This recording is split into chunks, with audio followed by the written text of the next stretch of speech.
Welcome to The Virtual Shift, a show looking at the seismic changes happening in healthcare with virtual care at the epicenter. Join me and my guests as we look at key cultural and policy shifts impacting how providers, payers, and patients connect, as well as how care is being reimagined both for today and the future. Hello, and thanks for tuning in today. I'm your host, Tom Foley. You can learn more about this show by visiting the program on healthcarenowradio.com, and be sure to follow me on LinkedIn, Twitter at FoleyTom, and the hashtag The Virtual Shift. Today we have a different type of guest on, Alissa Foley. She's, for all full disclosure, she's my niece, and she's in her final semester at school. She's studying to be a nurse. And the reason why she's on the program is because I just wanted to get a different perspective of healthcare. You know, healthcare is a very old network, if you will. And sometimes having a different perspective gives everyone a chance to be more innovative. So, Alissa, welcome to the program. Thank you for having me. I'm excited to be here. Awesome. So tell us a little bit about where you go to school and what type of program you're in. So I am in the Bachelor's of Nursing program at the University of South Carolina. It's a 4-year program. And I am a senior right now, so this is my final semester, and I will graduate in May. Woohoo! Okay, so I believe you participate in several clinicals at this stage of your program. Tell us about the type of clinicals you're involved in at the moment. Yes, so the first 2 years of the program are more lecture and classroom based, and then the second 2 years of the program are more hospital and clinical based. So I've already completed a couple. I've been on 2 different med-surg floors. I've done oncology and dialysis. I've been able to participate in labor and delivery, in pediatrics, and psychiatric care. And then my final clinical last semester was a step-down ICU unit, so more critical care. And then this coming semester, we haven't gotten our placements yet, but it's more one-on-one with a nurse, and you'll get put on one unit for the whole semester, and you work side by side with that one nurse. So it's more individualized learning compared to being in a group of peers. Oh, awesome. Well, that should be exciting on many different fronts. And I'm sure having those different exposures helped in your grasp of the overall healthcare system and the types of care that are critically needed in hospitals. So, Alissa, why healthcare? I know in our family, we have a number of different folks that are nurses, radiologists, things of that nature. Why choose healthcare? I always loved hearing stories about it growing up, but beyond that, I wanted to do something medicine. Medical information always interested me, but healthcare on the front line specifically because it gives you a sense of fulfillment. It makes you feel like you're doing something important at the end of the day. I didn't want to have just an office job, filing papers and doing monotonous work. I wanted to actually have interactions with people, make people feel better, do something good. So at the end of the day, even if, your patient's not all the way better, if you at least did one thing for them to get a step closer to getting better, you still feel good about yourself when you leave at the end of the day. Yeah, I mean, well, healthcare, there's no better place than healthcare. Healthcare is certainly in need of folks like you. So I'm sure you will be very successful in where you ultimately land. So, and again, healthcare, the nurses are the front line to healthcare, whether, you've heard a lot about them in COVID, and rightfully so. But in general, whether you're dealing with COVID or anything else, it's really the nurse that is really engaging that patient so much more than the doctor does in a given day. So I applaud you for your focus to make a difference in somebody else's life. Thank you. So give us some insights to some of the practical experiences. You've been involved in a couple of different scenarios. What have you learned from that, from oncology to pediatrics, things of that nature? What do you see in healthcare where you think that I won't say do a better job, but certainly areas where there certainly needs to be more attention? Thoughts on that?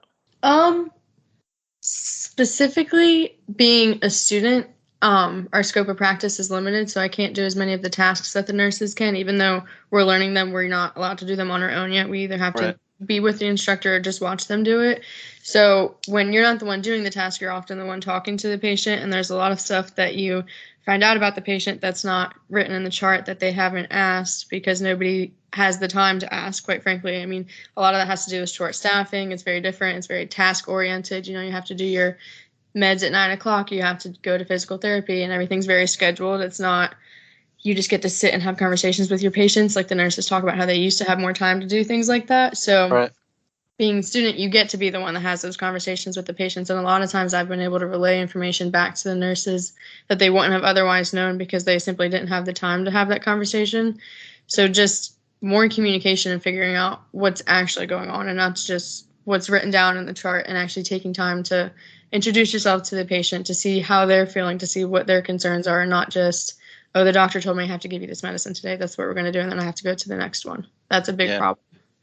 Yeah, communication is the key to success, no doubt. And the idea of, the EHRs are good in many respects, but it doesn't capture the whole person, especially the social economic elements as well. So sometimes it's not just about the clinical side of the equation. It's about the setting in which that patient lives that could be just as detrimental to the state of one's health that would cause a readmit or a recurrence of the situation, or even a delay in the in the path to wellness. So very astute observation there. So you're in the hospital. How do you see healthcare in the context of, if again, you come at it from a different perspective, you're watching more than engaging, and that's not meant to be critical, but that's your students. To your point, you're more observing. But as what other than the communication aspects of it, what do you see as to what we could potentially do differently, even outside of that episodic event of the person's stay within the hospital? I think that they could definitely work on discharges and discharge education, because a lot of times once the patient's leaving, they're no longer that nurse's responsibility. So they get handed their pile of paperwork and say, here are your discharge instructions, and we'll go over briefly the key points in them. But other than that, it's more or less, good luck, hope you get better. Yeah. Whereas if they took the time, actually on one of the units that I did work on, they had a specific nurse just for discharges, and I thought that was handled very well because she was able to have more time to just sit and talk about discharge paperwork and discharge education all day long, where the nurses, when they have to discharge their own patients, that isn't always a top priority because they have other things to work on with the patients that are still staying in the hospital. So if you have more time to discuss what they need to do going forward, they'll have better outcomes instead of coming back or being confused or not knowing what their next steps are, or how to get to the physical therapist, or which meds to take at which time, and contraindications and this and that. They're not always well enough informed on that when they're leaving. Yeah, and we've had several experiences of our own in that regard, but and that's where I lean a lot on my experience. But the idea that the patient who is being discharged isn't always absolutely focused on the discharge in and of itself, so they're not necessarily paying attention. As a matter of fact, some stats relative to just a visit in a clinical setting, within an hour, the patient forgets 50% of what they heard. So no different, I'm sure, in a discharge scenario. So there's certainly a shift, as we talked about, in that a patient, that's being in the hospital is an episode. But the value of care, and if we're really truly interested in achieving the best opportunity for that patient to achieve wellness, is that continuous care model, meaning that the home equally is a setting of care. Any thoughts on how better we could engage patients on a continuous basis? I think using more of the interdisciplinary team of people that can help in the home. I'm actually a home health aide. Besides being in school, I take care of 2 disabled pediatric patients. I did not know that, actually. Oh, Okay. there you go. There you go. They have a whole team of people that come into their house. They are wheelchair bound. So they have physical therapists, they have occupational therapists, they have speech pathologists that come in, and then they also have a team of people that come in and work on their braces and their sizing and different wheelchairs and equipment in their household. So it's a totally different perspective than working in the hospital when you're in somebody's house every day taking care of them.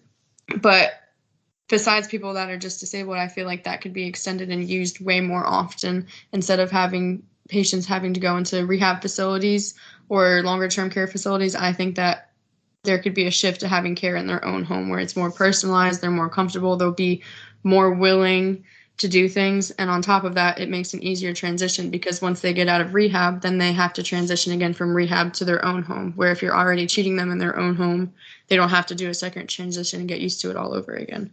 Interesting. That's an interesting point.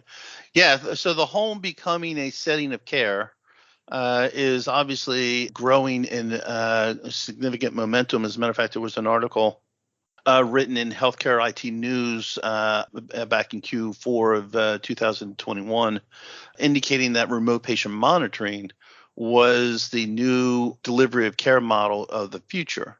So I don't believe that it's just remote patient monitoring. I think that there needs to be a coupling of what happens with the face-to-face, because there's a lot of importance in context of that. But there is a greater need to extend care into the home and provide that continuous care model. But you highlighted a point early on, is that we're already short-staffed, even in the hospital. So, and it brings up yet another a statistic in that we have a growing population, an aging population, a population that's getting sicker, meaning contracting more and more chronic conditions as they grow older and live longer. On the flip side of that, we have less doctors and nurses available to actually treat that older, aging, sicker population. So the challenge here in the reinventing of the delivery of care really is focused on how do we deliver care now with an older age or sicker population with less doctors and nurses. That's really the ability to answer that question is very key. The other stat that I will share with you, I think I did share with you offline, and my audience is going to start to repeat it right now because they know exactly what I'm going to say. The average Medicare patient, I'm in the home. The average Medicare patient, 5 chronic conditions, 9 different doctors. They see their doctors 15 hours out of the given year. So what happens the other 8,745 hours? If we want to get to a value-based care model, we have to do a better job of getting that patient to wellness, but we have less staff to do it with. Even now during the pandemic, staffing shortages for many different reasons are more prevalent than ever. So it's a challenge in and of itself. Any thoughts on that? I think you're absolutely correct. We need more nurses and doctors, but we're already short-staffed. So the easy answer would be just to get more nurses and doctors, but it's not an overnight. You can't just snap your finger and there they are. But I think that leads a pathway into more telehealth, because if you don't have to physically go into the doctor's office, or if the doctor doesn't have to physically make a home visit or see you in the hospital or wherever you might be, they can just log onto the computer and see you then and there. And it's easier. They could see more patients. But again, then people start to feel like robots and you don't get the same face-to-face interactions. You can't do as thorough of an assessment. You can't put your stethoscope on them if they're on the computer. But again, they're older, they're sicker. So for a lack of a better term, the older people don't necessarily want to get on the computer or know how to log on and do all that telehealth thing. So that's another barrier to delivering healthcare. Yeah. But for the younger populations, it could be very helpful. Yeah, I hear you. If you're just tuning in, you're listening to The Virtual Shift. I'm your host, Tom Foley, and we're talking to Alissa Foley. She is actually, 1, my niece, and 2, a nursing student at the University of South Carolina. She's on the program because we want to talk about, how, folks just entering into the industry might see the market a little differently, the opportunity a little differently than what we've been engaged in year to date. So the point there being is, with the need to reimagine the delivery of care, sometimes it's not the one with 30 years of experience that we go to. It might be someone that just sits back and able to see the market slightly different, and certainly everyone, regardless of experience, is a contributor to the ability to reimagine the delivery of care. So, Alissa, interesting point that you just made. For folks that don't know, actually in telehealth, so there is a difference between telehealth. One might argue we're in a telehealth session right now, right? It's video. That's classically how telehealth is viewed. But if you look at it in the context of virtual care, when you talk about providing home care, there is technology out there that in the home, if you have a stethoscope, an otoscope, a blood pressure cuff, you could actually attach that, let's use a stethoscope as an example. You can be the nurse in the home, placing it where it needs to be, and the doctor on the other side of the internet can actually hear that. So to your point, telehealth is more in the classic video only, is more of a low acuity encounter. But if you look at virtual care, it is the ability to have a true high acuity encounter, leveraging the use of medical devices, whether you as a nurse are with the patient, and the physician is on the other side of the internet, and or the physician, the patient is alone, and the patient ultimately has a blood pressure cuff that they take a measure once, twice, 3 times a day. They prick their finger, or they have continuous remote monitoring of their glucose and things of that nature. So there are innovations out there that allow for that patient to be empowered to embrace their need to get to wellness, and then also that data. There are models again out there that it's not really the physician that has to observe all the data that's coming in. There's staff available and services available to do that monitoring for them, and then therefore the provider works at the top of their pay scale, engaged with patients that are in the greatest need.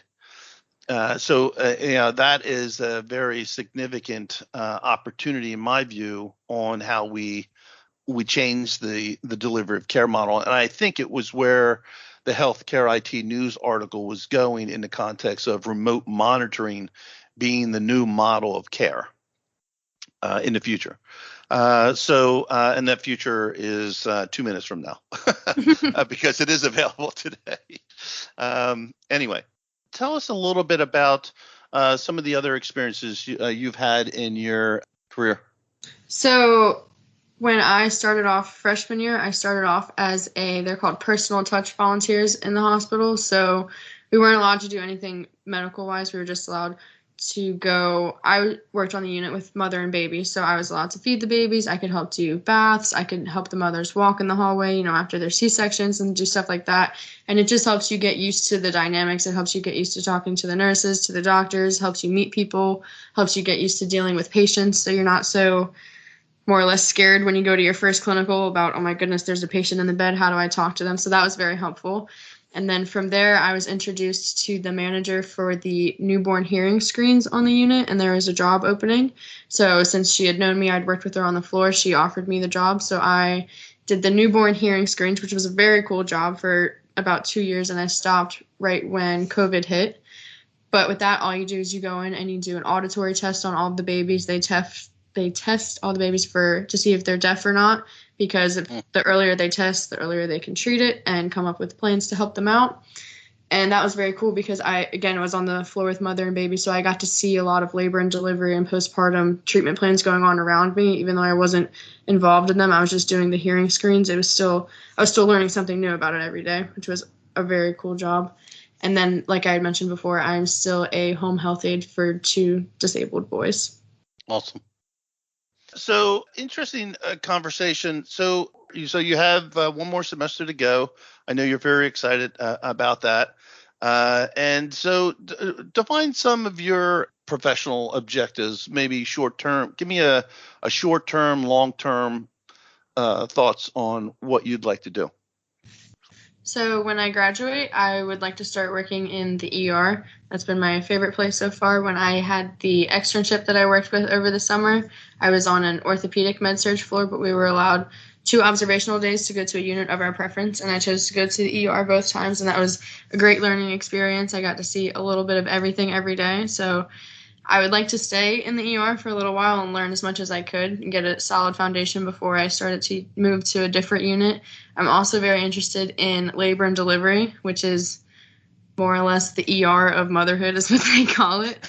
I like the high pace. Okay. I like the chaos, the hustle and bustle of it. I like being right in the middle of everything. So ER is definitely where I want to start.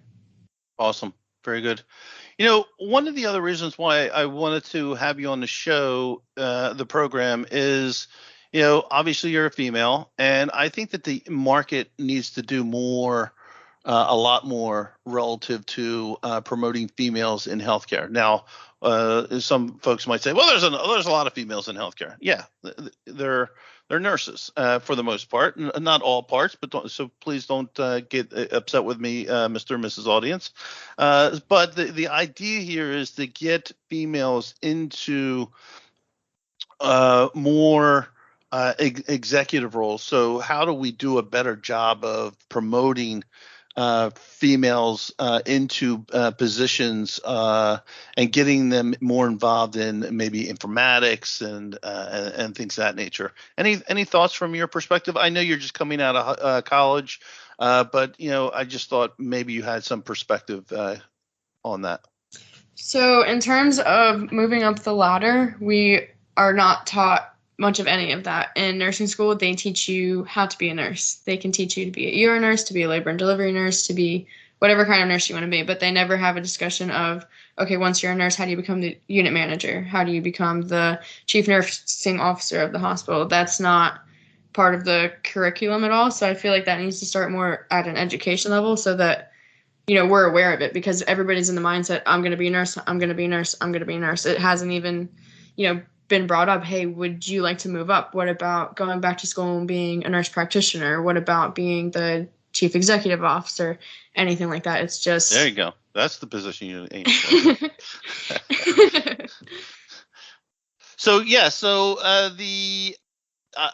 That's an interesting perspective. You're definitely a learner and a lifelong learner, I should say.